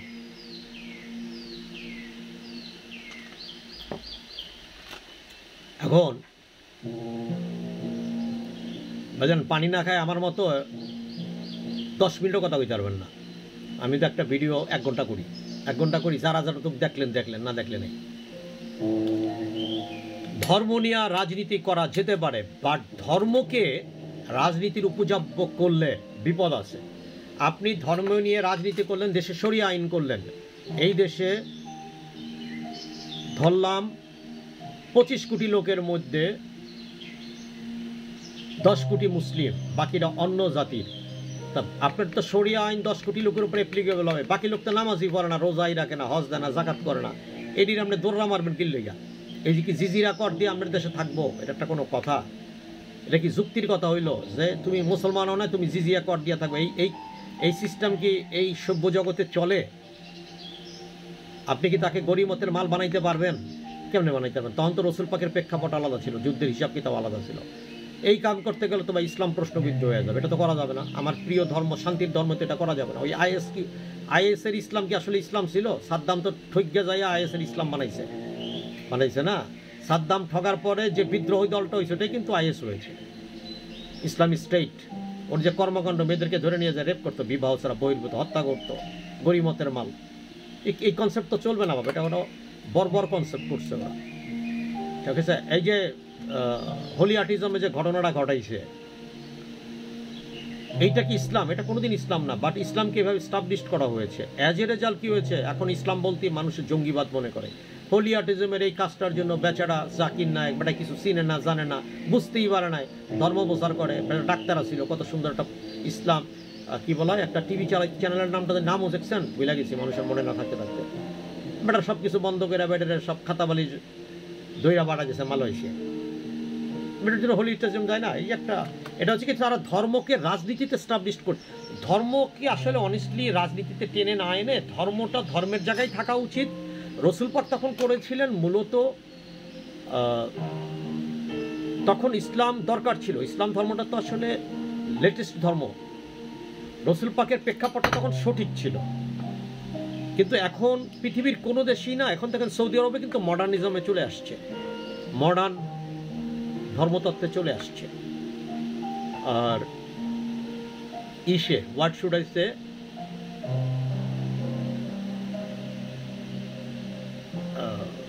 আফগানিস্তানও কিন্তু অনেকটাই এখন ফরওয়ার্ডেড থিঙ্কিংয়ের। আর পৃথিবীতে আসলে ইসলাম রিলেভেন্ট ওভাবে ধর্ম চালানো খুব একটা হয় না। আর ওসব দেশে ধর্ম চলবে, কারণ ওসব দেশে তো তেলের খনি আছে, চুরিদারি করতে হয় না, তার চোরও পায় না, হাতও কাটে না। আর আমার দেশে যদি ইসলামী রাজত্ব তৈরি করা যায়, আমার তো মানে রাস্তাঘাটে একটা আতালা লোক খুঁজে পাইবেন না, হাতও পাইবেন না, পাও পাবেন না। এরকম কাটা যদি পাইকারি শুরু হয়, হাত কাটা, পাও কাটা, রেপের জন্য লিঙ্গ কাটা, তা ভাই লিঙ্গ কাটা প্রজনন ক্ষমতাও জাতির থাকবে না। হাত পাও কাটলে কাম কাজ করে খাইতে পারবে না। পরে জাতির কি করতে হইব জানেন? ভিক্ষা করতে যে কোন দেশে যাইতে হবে আল্লাহ সুবহানাহু ওয়া তাআলা কইতেন না। কারণ ধর্মের শরিয়া আইন যদি এখানে এস্টাবলিশ করা হয়, হাত তো সবটির কাটা যাবে, আমার ড কাটা যায় কিনা আল্লাহ ভিতরে, খালি এটাই বললাম, সবাই রাত কাটা যাবে, সবাই। তো যুবক বয়সে তো লিঙ্গ কাটা যাবো বিয়ার আগে যে কত সকিনা, দফিনা, শেফালি, বরকতি, কৈতরি, তাই না? দেন অফিসের মধ্যে পাওয়া যায় প্রেগনেন্সি টেস্ট কিট। তো ওই বেটার তো হলে খাড়ার উপরে ওর লিঙ্গ করতো না। জাতি কোন জাতি সে ঠেকবো। আর মনে হয় উল্টা পাল্টা জায়গায় গেলে, সিনেমা হলে গেলে, অমুক জায়গায় গেলে মানে পাও কাটতে দিতারে। তা একটা জাতির যদি হাত না থাকে, পাও না থাকে, কোনো একটা আইনে যদি চৌকো না থাকে, লিঙ্গ না থাকে, এই জাতি কি হবে ভাই? জাতির কথা চিন্তা করছেন? জাতির তো হাতির পিঠে নিয়ে চলতে হবে। সুতরাং সবকিছু সব জায়গায় মনে হয় না অ্যাপ্লিকেবল হবে। হেফাজত ইসলামকে আমি মানি। আচ্ছা ভাই, ইসলামকে কেন হেফাজত করতে হবে? ইসলামকে হেফাজত করবে আল্লাহ সুবহানাহু ওয়া তাআলা। ইসলাম হেফাজতের দায়িত্ব আমাদের কারো না আব্বা। তবে হেফাজতে ইসলামের, আমি প্রতিটা ধর্মের আদর্শকে বিশ্বাস করি। কারণ ভাই আমি সৈয়দ বংশের ছেলে, আমার দাদা নানা ওনারা পীর ছিলেন, অংশে ইসলাম প্রচার করেছেন। আমার যদি ক্ষমতা দেয়, আমি তো প্রথমে চিন্তা করবো যে ইসলামী আইন জানি প্রতিষ্ঠিত হয়, আমি চিন্তা করবো। কিন্তু আমার তো আবার পড়ার সবাই কথাও চিন্তা করতে হইব। ইসলামী আইন প্রতিষ্ঠিত করলাম, হিন্দু ভাই তো কইবা এলা আমার তো ডুবাইছে, কইব না? এখানে আসলে একটা কম্প্রোমাইজ, একটা ওটাকে কি বলা হয়, শিথিল শরিয়া আইন প্রচার করা যেতে পারে। যেটা শিথিল শরিয়া আইন তো বিএনপির ভিতরে থাকতে পারে। সেক্ষেত্রে ইসলামী দল কি কেন ক্ষমতায় আসতে হবে? বিএনপির ভিতরে থাকতে পারে। বিএনপিকে আমি একটু বলে নেই, বিএনপি জাতীয়তাবাদী দল, জাতীয়তার সাথে কিন্তু একটা ফ্যাসিস্টের সম্পৃক্ততা আছে, সাবধান। আপনারা কোনো অবস্থাতে অতীতে কি করছেন এই কাসন্দ ঘাটতে যায় না। অতীতের ইতিহাস কিন্তু আপনাকে খুব যে একটা ভালো না। ভালো না, বুক ফুলায় কইতে পারবেন না বাজান, এটা ফাও কথা, গায়ের জোরে কইতে পারবেন না। একটা কথা মনে করবেন, যেই জাতি আওয়ামী লীগের নামাইতে পারছে ক্ষমতায়, এই জাতি কিন্তু বিএনপিরও ক্ষমতাতে নামাইতে পারবো। ঠিক আছে, তখন দেখবেন এই আওয়ামী লীগ জলে যোগ দিয়ে দিয়েছে, বিএনপিও কিন্তু শেষ। কিন্তু আমরা ওই অতীতের এপিয়ারেন্স না, বিএনপিকে অবশ্যই অতীতের ভুল ভ্রান্তির উপরে উঠে, প্রথম হচ্ছে অতীতের ভুল জাতির কাছে স্বীকার না করলেও নিজেদের মধ্যে স্বীকার করেন, করে অতীতের ভুল ভ্রান্তি থেকে শিক্ষা করে সুন্দর একটা রাষ্ট্রের ক্ষমতায় আসলে রাষ্ট্র পরিচালনা করেন। এখন বিএনপিও যদি দেখি যে যা করে খোদায়, যদি হুজুরের ওই কথা ঠিকই হয়, এক জালিম থুই আর এক জালিমের কাছে গেলাম, এখন তো বিএনপির নামে সব জায়গায় চর দখল, মই দখল, ঠ্যাং দখল, বউ দখল, হাট দখল, গরু দখল, ছাগল দখল শুরু হয়ে গেছে। মানুষ তো ডর পাইতেছে বিএনপির শুনে, যে পাওয়ার ক্ষমতায় আসার আগেই যেহেতু দখল, ক্ষমতায় গেলে জানি কি হইব। মানুষে কি কয় জানেন, বিএনপিও দেখছি, জাতীয় বডিও দেখলাম, আর হাসিনার তো আওয়ামী লীগের তো কয়দিন আগে দেখলাম, যা করে খোদাই এবার জামাতরে ভোট দিব, যা করে খোদাই, মইরা গেলে শহীদ। বিএনপি আর আওয়ামী লীগের সময় তো মরলে হুজুর টাকার শহীদ হয় নাই, বাট জামাতের সময় নাকি যারা মরবে সবই নাকি শহীদ। কথাটা বুঝতে পারছি। আমি দুর্ভাগ্যবান মনে করি যে এই আওয়ামী লীগের সময় যেটি মারা গেছে মাইক বুড়ি, আর যদি জামাতে ক্ষমতা আসার পরে মরতো, অ্যাটলিস্ট আর কিছু হোক না হোক শহীদ তো হইতে পারতো না। দেখছেন কি দুর্ভাগ্য এটা ওই কারণে। সুতরাং রাজনীতি একটু বুঝা শুনা করতে হইব। উল্টা পাল্টা রাজনীতির ফিকিরি কিন্তু আব্বাজান এখন আর চলবো না। কারণ কি, জাতি কিন্তু বুঝা লাইছে, জাতি কিন্তু জায়গা ভালাইছে, জাগতে যাইয়া এমন জায়গা জাগলাম। প্রথম জায়গা দেখি 71 সালে 5টি পাকিস্তানের 5টি আর চাল খাই, কয়টাই খাই 10 টাকা, মজিবর সময় 10 টাকা ছিল। আর একবার জাগলাম হইল বঙ্গবন্ধুরে মাইরা, এরপর দেখি যে বিরাট বিপদ। এই জায়গায় এমন জায়গায় যাচ্ছি ঘুমিয়ে হয় না, সরকারি আসছিল না দেশে কতদিন, ততই জিয়াউর রহমান সাহেব আইসা আল্লাহর মধ্যে বাঁচাইছে, রাষ্ট্র বাঁচাইছে, শহীদ জিয়াউর রহমান। ঠিক আছে, ভদ্রলোক অনেক সৎ ছিল, অস্বীকার করেন। আমি বহুবার জিয়াউর রহমানের সাথে দেখা হয়েছে, বহুবার, অনেক। জিয়াউর রহমানের কত যে খাল কাটতে সিঙ্গারা খাইছি ভাই, কইতে পারবেন না। ঠিক আছে, বহু বহু। আমি মুজিবুর রহমান সাহেবরেও দেখছি সরাসরি, মুজিবুর রহমানের বাড়িতে গেছি, ভাত তরকারি পানি খাইছি। ঠিক আছে, ওনার ওই বেতের চেয়ারগুলিতে বসছি। আব্বা তো সবসময় যেতেন। মুজিবুর রহমান সাহেবকে আব্বাকে একটা পাইপও দিয়েছিলেন মুজিবুর রহমান সাহেব, পাইপ, ওই যে পাইপটা নেই। সেই সময় যদি আমার বাপে আওয়ামী লীগ, তখন তো আওয়ামী লীগ ছাড়া দল ছিল কোনো। জিয়াউর রহমান সাহেবের সাথে আমি সরাসরি অনেক কাজ করেছি, অনেক। ঠিক আছে,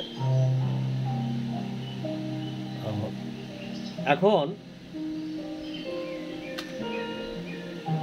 রাষ্ট্র যদি চালাইতে হয় অতীতের ভুল থেকে, মনে করেন না যে আওয়ামী লীগ করছে দেখে আপনি করবেন না। আপনি করলে আরো বড় খবর আছে। আওয়ামী লীগের মতো ফেসিস্ট যেহেতু নামাইতে পারছে, আপনি তো আওয়ামী লীগের মতো ফেসিস্ট হইতে পারবেন না। কারণ আপনার তো ইমান আমান আছে রে ভাই, কলিজায় জোর আছে, পারবেন না হইতে। So careful. তো এই রাজনীতি না। এখন দর্শন নিয়ে একটু কথা বলি। দর্শনটা হইল কি, দর্শন জিনিসটা কিন্তু পৃথিবীতে আগে আসছে। দর্শন জিনিসটা হচ্ছে আপনি যেটা দেখেন, ফিলসফি। এই দেখাগুলো অনেকভাবে হতে পারে। এই যে ঘুমায় রয়েছেন, হঠাৎ করে শরীরে একটু ঠান্ডা লাগলো, আপনি মনে করেন ঘটনাটা কি, সাপ ধরল, আর সত্যি দেখেন যে সাপে ধরছে, ঠান্ডা সাপ। এই যে আপনি ড্যাকেলের একটা দর্শন না, এই যে আপনি যে সূর্যটা দেখেন, এই সূর্যটা আসলে আপনি যেটা দেখেন, এই সূর্যকে আসলে আপনার দৃশ্যমান সূর্যটাকে এত বড়, সূর্য তো বিশাল, ওর যতটুকু তাপ পান আপনি কতটুকু তাপ পান, এর চেয়ে তো অনেক বিশাল এটার তাপ। আসলে আমাদের দর্শন জিনিসটা মানুষ টু মানুষ, ম্যান টু ম্যান ভেরি করে। আপনার চিন্তা চেতনা দৃষ্টিভঙ্গি যেরকম, যতটুকু আপনার দর্শনের সেক্টরটাও ততটুকু। তবে মানুষ প্রথম জন্মগতভাবে একজন দার্শনিক। এক শিশু দেখবেন অনেক কান্না করে, একই শিশু হাসে, একই শিশু তাকিয়ে থাকে, একই শিশু অনেক প্রশ্ন করে, একই শিশু হামাগুড়ি দেয়, একই শিশু আবার দৌড়তে যেয়ে পড়ে যায়, কারণ সাপোর্ট নিতে চায় না। দর্শন হচ্ছে হিউম্যান সিভিলাইজেশনের প্রথম ধাপ। দর্শন থেকে কিন্তু মানুষের প্রথম এসেছে চিন্তা শক্তি। ঠিক আছে, যে জাতির চিন্তার যে বৈচিত্র্য আছে, সেই জাতির দর্শনে বৈচিত্র্য আছে, সেই জাতির কিন্তু উন্নয়নে বৈচিত্র্য আছে। একটা কথা মনে করবেন, যুদ্ধ বিগ্রহ কখনো খারাপ না, বিদ্রোহ খারাপ না। এই যে ইনকিলাব জিন্দাবাদ, ইনকিলাব শব্দটা তো মূলত আসলে ভারতবর্ষ থেকে এসছে, এটা পাকিস্তান ভারতের ওই অঞ্চলের বিদ্রোহের একটা ভাষা। একটা জাতিগোষ্ঠী বলতো ইনকিলাব জিন্দাবাদ, মানে বিদ্রোহী জিন্দাবাদ। ঠিক আছে? তো দর্শন থেকে সৃষ্টি হয়েছে ধর্ম, চিন্তা, চিন্তা থেকে ধর্ম, ধর্ম থেকে জনগোষ্ঠীকে একটা পর্যায়ে আসার পরে তাকে শাসন করার জন্য তৈরি হয়েছে ধর্মকে। আগে তো ধর্মকেন্দ্রিক কেন্দ্রিক রাজনীতি ছিল, ওই যে ওসমানীয় সাম্রাজ্যে, ঠিক আছে, বেবিলন সভ্যতায় বা ফার্ডিনান্দের যুগে ইউরোপিয়ান সব ধর্ম রিলেভেন্ট রাজনীতি ছিল। সে রাজনীতি কিন্তু কোনো বিএনপি, আওয়ামী লীগ বা জোয়াল্লিন ডেমোক্রেটিক রিপাবলিক, ঠিক আছে, বা মনে করেন যে ওই যে কি ভারতের আছে জানি কি, কংগ্রেস, তৃণমূল কংগ্রেস, তারপরে বিজেপি,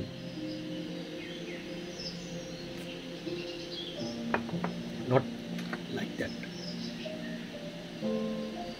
তো দর্শন যেখানে শক্তিশালী যে জাতিতে, সেই জাতি হচ্ছে সবচেয়ে বেশি অগ্রগামী। যেমন দেখেন অনেকে পিএইচডি করে, ডক্টর অফ ফিলোসফি, মনে করেন একজন লোক রবীন্দ্রনাথের উপর পিএইচডি করলো, ডক্টর অফ ফিলোসফি, বাট সে তো ফিলোসফিতে পিএইচডি করে না, সে তো রবীন্দ্রনাথের উপরে করেছে। আসলে বিষয়টা এরকম, রবীন্দ্রনাথকে সরাসরি দেখলে, উপলব্ধি করলে রবীন্দ্রনাথ সম্বন্ধে তার যেরকম ধারণাটা হতো, রবীন্দ্রনাথের উপরে রিসার্চ করে উনি সমপরিমাণ জ্ঞানের অধিকারী হয়েছেন। তার জন্য ওনাকে বলা হচ্ছে দ্য ডক্টর অফ রবীন্দ্রনাথ, রবীন্দ্রনাথের দার্শনিক। তো দর্শন জিনিসটা অত্যন্ত একটা শক্তিশালী জিনিস। আমি দর্শন সম্বন্ধে কথা বলতাম, বাকি দুটো টপিক নিয়ে অনেক কথা বলে ফেলেছি। আমি পৃথিবীর বিভিন্ন দার্শনিকদেরকে নিয়ে এক এক সময় কথা বলবো। তবে পৃথিবীর সবচেয়ে আমার দৃষ্টিতে যেমন একটা দর্শন আমার আছে, সেটা হচ্ছে তুমি স্বার্থপর হও, বাট পশুর মতো আত্মকেন্দ্রিক হও না। তুমি এতটুকু স্বার্থপর হও যে তোমার সাথে রিলেটেড যত স্বার্থের সাথে রিলেটেড যা আছে, তোমার স্বার্থের জন্য তাদের তুমি মঙ্গল কামনা করো, তাদেরকে তুমি নার্চিং করো। তুমি যদি তাদের নার্চিং না করো তাহলে তোমার স্বার্থই খর্ব হবে। ক্লিয়ার? এটা আমার একটা দর্শন, লজিক্যাল ফিলোসফিতে সুফিজির দর্শন, সুফি শাহের দর্শন। তো আপনাদের প্রত্যেকেই মানুষের একটা দর্শন থাকে। এই দর্শন কিন্তু পরবর্তীতে বিজ্ঞান আর দর্শন মিলেই কিন্তু ধর্মকে অনেক ক্ষেত্রে নাস্তিক্যবাদের দিকে নিয়ে গেছে। ঠিক আছে, বিষয়টা এরকম। তো দর্শন জাতির জন্য অত্যন্ত ইফেক্টিভ একটা জিনিস, ফিলসফি। এটা নিয়ে আমি আরো পরে কথা বলবো। দর্শন হচ্ছে কি, জ্ঞান বিজ্ঞান এর মাঝখানে একটা নোম্যান্স ল্যান্ডের মতো,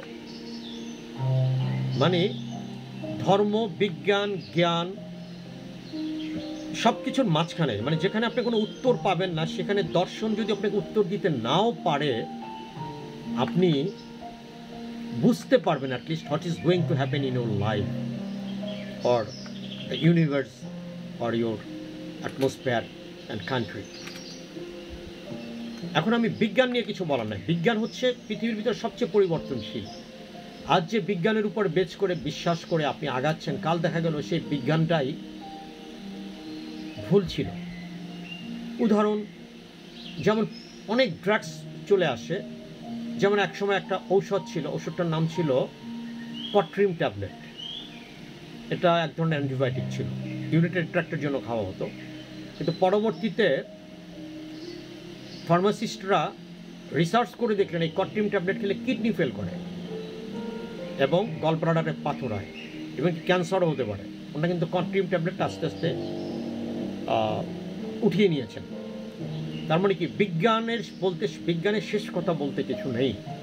বিজ্ঞান যেখানে আজ যেটা রিসার্চ করে পাচ্ছে, দিনের সময়ের কালের বিবর্তনে তার দর্শন চেঞ্জ হওয়াতে, দর্শন চেঞ্জ হলে বিজ্ঞান চেঞ্জ হয়, চিন্তা চেঞ্জ হওয়াতে সে রিসার্চ করে নতুন কিছু পেয়েছে।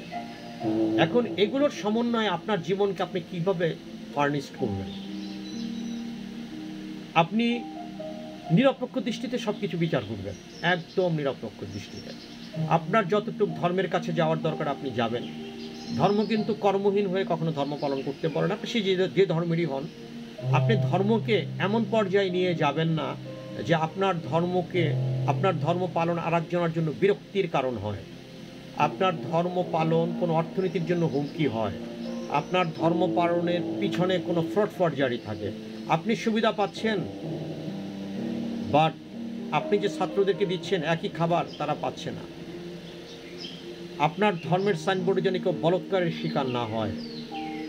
আপনি একটা ধর্মের নামে আপনি অধর্মের কাজ করছেন। মানব জাতি কিন্তু মনে করবেন না যে ওই রাধা করলেই, লীলা খেলা করলেই ঠিক আছে, আমি করলেই কবিরা গুনাহ না। যদি কবিরা গুনাহ হয়, আপনার কোনো ধরনের ওয়াজি সেখানে কার্যকর হবে না। আল্লাহ সুবহানাহু ওয়া তাআলার আইন আপনার জন্য যা সিমিলার, সেম আমার জন্য। সুতরাং জীবনে ধর্মকে ততটুক পালন করবেন যতটুক ধর্ম আপনাকে পালন করতে বলেছে, অতিরঞ্জিত করবেন না। অনেককে দেখি বিশ্ব ইজতেমায় যে প্যান্ডেল দল করতে যায় মারামারি করে, তা মারামারি করতে করতেই শেষ, তাদের উঠতে দেয় যে ইজতেমা শেষ হয়ে বাড়ি যেতেছে, সে হাসপাতালে সবাই ইজতেমা যে বাড়ি যাইতেছে, আর সে ইজতেমার ময়দানে মারামারি করতে যে হাসপাতালে ভর্তি হচ্ছে। ওই জন্য ইজতেমা শেষ, ডাক্তার কইছে আরো 5 বছর আপনি হাঁটতে পারবেন না। দেখছেন নি জায়গা দল করতে যায়, একজন কি 7 গ্রুপ না একজন জানি কি গ্রুপের। জীবনে আপনি কর্ম করবেন, আপনার যে কর্মটা সেটা আপনি সঠিকভাবে 100% করার চেষ্টা করবেন। শুধু জীবনে সব কিছু 100% করবেন, শুধু ব্লাডটা 100% দিয়া দিয়েন না। বিসমিল্লাহ কয় এই ওয়াশ শুই না ব্লাড দিয়া তো একটাই গেছে হুইয়া বইরা কলে যে ভাই স্যারে কইছে জীবনে যা করো 100% করবা। ওলাই করছে, পরের দিন ব্লাড ব্যাংকে গেছে গারে ব্লাড দিতে, 100% দিয়া পরে তার 40 কয়দিন পর খাওয়ান লাগছে, 40 দিন পরে। 40 কিন্তু 40 দিন পরে খেতে হয়। আপনি যে ধর্মেরই হন, পৃথিবীর প্রতিটা ধর্ম সঠিক কথা বলে, স্রষ্টার কথা বলে, ভালো কথা বলে। আপনি আপনার ধর্মটা সঠিকভাবে মানেন, কর্মে স্টাবলিশ করেন, সঠিকভাবে কাজ করেন। আপনি যে টাকাটা নিচ্ছেন ওই টাকাটার পরিমাণ সার্ভিস আপনি দিচ্ছেন কিনা, হালাল কিনা, এটা চিন্তা করেন। রুজিটা একটা ইম্পর্টেন্ট জিনিস। ইসলামেও হালাল রুজি না হলে আপনার ইবাদত কবুল হবে না। এই জন্য নারীদের ইবাদত বেশি কবুল হয়, কারণ নারীরা তো রুজি করে না, নারীরা তো বয়ে বয়ে জামাইয়ের উপরে খায়, জামাই তো ঘুষ খায় আয়। বউ তো হারাদিন নাটক দিকে সিরিয়াল দিকে বিসমিল্লাহ সিরিয়াল দেখতে দেখতে ঘুমায় পড়ে, আবার নামাজও পড়ে। আমার নামাজ কবুল যায় কি, আমি তো আর হারাম খাই না। হারাম করছো না তুমি, খাইছো কেন? তুমি হালাম খাইলা না? তুমি আমার অফিসে যা ফোন করে কইয়া দিলা না যে আপনার মনে আছে তোমার ওই যে পূর্বাচলের ফাইলটা আটকে রাখছিলা, কইছিলা পূর্বাচলের ফাইলটা সাইডা দিলে আমার একটা জামদানি শাড়ি কিনা দিবা, আর এইবারে কোরবানিতে বলে একটা বড় গরু দিবা। ভুলিয়া গেছো? না না বলি নাই। তারপর মনে করার জন্য সুবিধা। তো এই বউ যদি এরমের ওয়াজ করে, তো এই বউ কি হারাম খাইছে না হালাল খাইছে? ভাই হালাল খাইছে না, হারাম খাইছে না? একজনকে না না না হুজুর ঠিক কইছে না, হারাম খাইছে না, হালালই খাইছে। হে ফোনে কইছে, হাতে কি হয়েছে? সে তো আর জোর দেয় না। এখন বর্তমানে ঘুষ ভাই জোর দিয়ে খাওয়া লাগে না। কয় কি ভাইজান, আগের যে ফাইলটা, এই ফাইলটা তো সাইরা দিছে, 2 লাখ দিছিল। আপনার যে তাকে পয়সা পাতি না আপনার কাছে চাইতেও শরম লাগে, অসুবিধা কি? আপনি কাইটে যাবেন, আপনি বছর 10 পরে এমনি দেখবেন ফাইল হয়ে যাব। ফাইলটা কি আর জানেন? পেনশনের ফাইল, বেডার কেমোথেরাপি টুকি। তারা মায়া কইরা ঘুষ না 10 বছর পরে আইন। সুতরাং আপনার জীবন যদি আপনি সফল হতে চান, আপনি আপনার রেসপেক্টিভ ডিউটিকে করতে হবে। You have to commit your all respective duty according to the demand of your boss, country or generation. বরাবর ওয়াজ করলে চলবে না, ওয়াজকে অ্যাপ্লিকেবল করতে হবে। সফল জীবন করতে হলে স্বাস্থ্য সুসংগঠিত রাখতে, স্বাস্থ্য ভালো রাখতে হবে, ব্যায়াম করতে হবে, খেতে হবে, ঘুমাতে হবে, ঘুমাতে হবে, গোসল করতে হবে, আর অর্থনৈতিক সমৃদ্ধি থাকবে। স্বাস্থ্য যতই ভালো থাকুক, কামলাগিরি কইরা কদ্দূর যাইতে পারবেন। কামলার তো ইনকাম বেশি নাই, ক্লিয়ার? জ্ঞান অর্জন করতে হবে, ইফেক্টিভ জ্ঞান, যে জ্ঞানকে আপনার আর্নিং সোর্সে লাগাতে পারবেন। বুদ্ধিজীবী না হয়ে কর্মজীবী হতে হবে। আজকে আর ভিডিওটা বড় না করি, অনেক বড় হয়ে গেছে। একটা দোয়া করি, হ্যাঁ মহাসৃষ্টির মহান স্রষ্টা আল্লাহ সুবহানাহু ওয়া তাআলা, আমি মূর্খ পাগল, কি বলতে কি বলে ফেলেছি জানি না, হয়তো ইতোমধ্যে অনেকের মনে কষ্ট দিয়ে ফেলেছি। ধর্ম নিয়ে কথা বলেছি, ধার্মিক বন্ধুরা আমার ক্ষমা করে দিবেন। আমি ধার্মিক, বাট আমি উগ্র ধার্মিক নই। সবাই ক্ষমা করে দিবেন। আমার ভালো জিনিসগুলোকে সম্ভব হলে গ্রহণ করবেন, খারাপগুলো আমার কমেন্ট দিয়ে আমাকে জানিয়ে দিবেন, ভালো হলে লাইক দিবেন, সেখানেও কমেন্ট করবেন, শেয়ার করবেন। আমি নতুন নতুন ভিডিও ছাড়বো জীবনমুখী, যেহেতু আমি একজন লাইফস্টাইল দার্শনিক, লজিক্যাল ফিলোসফার সৈয়দ সুফি শাহ। আল্লাহ সুবহানাহু ওয়া তাআলা এই বাংলা ভাষাভাষী জাতির তুমি অর্থনৈতিক সমৃদ্ধি এবং সুস্বাস্থ্য দান করো। আমাদের এমন একজন সরকার দাও যিনি দুর্নীতিমুক্ত সুশাসন প্রতিষ্ঠিত করতে পারবে। আমিন সুম্মা আমিন। এখানেই বিদায় নেই। আমিও পথের মতো হারিয়ে যাব, আমিও নদীর মতো আসব না ফিরে, আর আসব না ফিরে কোনোদিন। মন আমার বাঁধল বাসা ব্যথার আকাশে, পাতা ঝরা দিনের মাঝে মেঘেলা বাতাসে, আমিও ছায়ার মতো ফুরিয়ে যাব, আসব না ফিরে, আর আসব না ফিরে কোনোদিন, আসব না ফিরে কোনোদিন। দোয়া করেন আবার যেন ফিরে আসতে পারি। আমিন। আসসালামু আলাইকুম।